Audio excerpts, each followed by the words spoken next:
So get this. We're diving into Star Wars fan theories today. The really out there stuff. Oh, yeah. Like what? We're talking about hidden meanings, political conspiracies, stuff that might just change how you see the prequels. I'm intrigued already. You know I love a good conspiracy theory. Right. Well, buckle up. This isn't like, what if Jar Jar is a Sith Lord level stuff? We found this forum debating if George Lucas used the prequels to, get this, make a statement about our world. Wow, okay. Lay it on me. Some users think, and I'm not making this up, that the Sith are basically the Illuminati, pulling strings across the galaxy. The Illuminati, huh? Classic. It's amazing how that one name always pops up when things get a little, murky. And these forum folks are not holding back.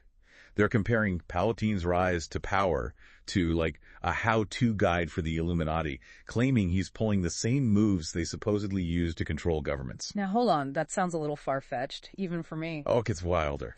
They even name-drop the Rothschilds, saying Lucas is hinting at their involvement. And they break down this whole Hegelian dialectic thing. Okay, you're losing me a bit there. Basically, they're saying Palpatine created crises, like the whole separatist movement, just to gain more power. Problem, reaction, solution, the whole 9 yards. Right. Use chaos to seize control. Palpatine was definitely good at that, playing on the Republic's fears and all. Exactly. But wait, there's another layer to this. Another user jumps in with a completely different take. They're convinced the prequels are more about the anxieties of the Vietnam War era, like the military-industrial complex, than some ancient secret society. Interesting. A clash of conspiracies. And they back it up, comparing the Naboo blockade to the Gulf of Tonkin incident, suggesting both were manipulations to justify military action. Now that you mention it, that's an interesting parallel. Right. And they even say Jar Jar, often the prequel's punching bag, represents how the media was used to sway public opinion back then. Huh. Makes you wonder if Lucas, growing up during Vietnam, might have channeled some of those anxieties into the prequels, even subconsciously. It's wild, right? Okay, so we've gone from, like, shadowy puppet masters and galactic power plays to something totally different, the Force. And get this, we found this article, Franciscan Media, right? And they connect the Force to, wait for it, Christian mysticism. Whoa, okay, now that's a curveball. Right, it's a whole other perspective.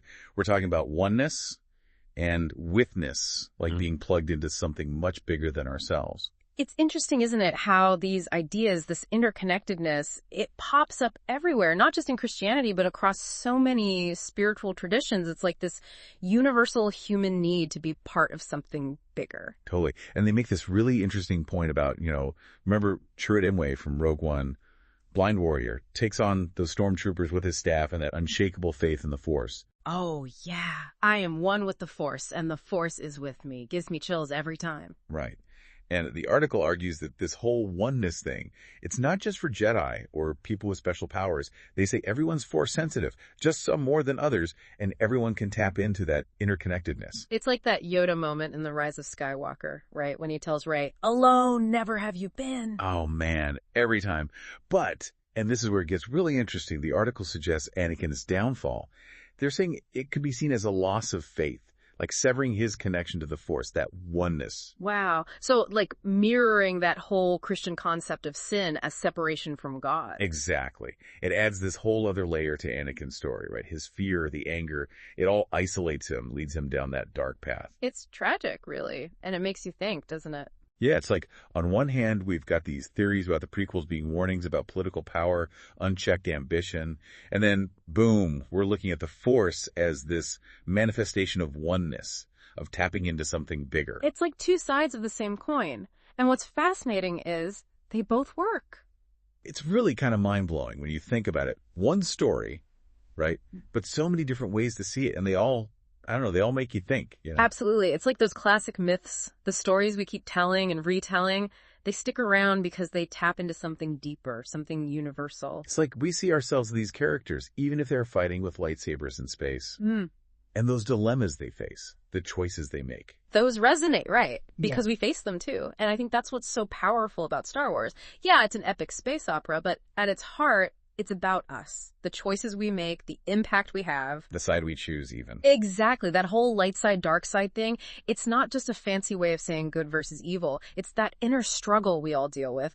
Do we give in to fear, anger, the need for power, or do we choose compassion, hope, connection? Right. And the prequels, they show us just how easily even someone like Anakin Skywalker, who started out so full of good intentions, can fall into darkness. Like Yoda said, right? Fear is the path to the dark side. Fear leads to anger. Anger leads to hate. Hate leads to suffering. And that's the thing, isn't it? We all have that potential for both. The light and the dark. The prequels, they remind us that we have a choice. So as we wrap up this deep dive, I keep coming back to that question. What side are we choosing?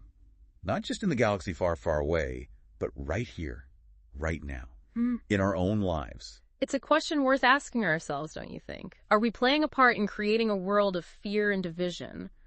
Or are we choosing a different path, one of hope, of understanding, of connection? That's all the time we have for today's deep dive. Thanks for joining us as we explored, well, the Force, conspiracies, the prequels.